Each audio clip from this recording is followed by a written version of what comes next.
एक राजा था। उसे पढ़ने लिखने का बहुत शौक था। एक बार उसने मंत्रिपरिषद के माध्यम से अपने लिए एक शिक्षक की व्यवस्था की। शिक्षक राजा को पढ़ाने के लिए आने लगा।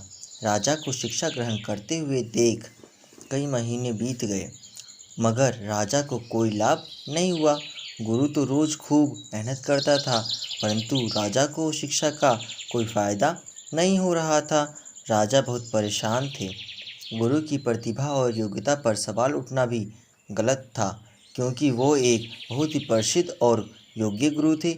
आखिर में एक दिन रानी ने राजा को सलाह दी, और राजन, आप इस सवाल का जवाब गुरुजी से ही पूछकर दीजिएगा।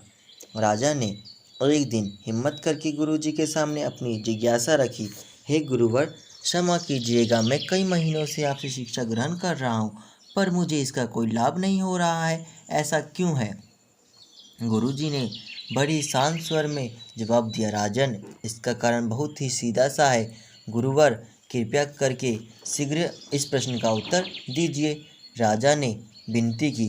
गुरुजी ने कहा, राजन, बात बहुत छोटी है, परंतु आप अपने बड़े होने के अहंकार के कारण इसे समझ नहीं पा रहे हैं और परेशान और दुखी हैं।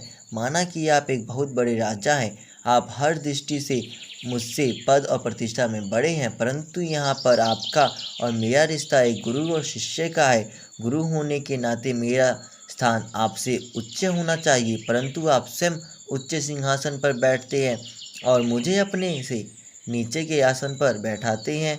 बस यही कारण है कि जिससे आपको न तो कोई शिक्षा प्राप्त हो रही है और न ही कोई ज्ञान प्राप्त हो रहा है।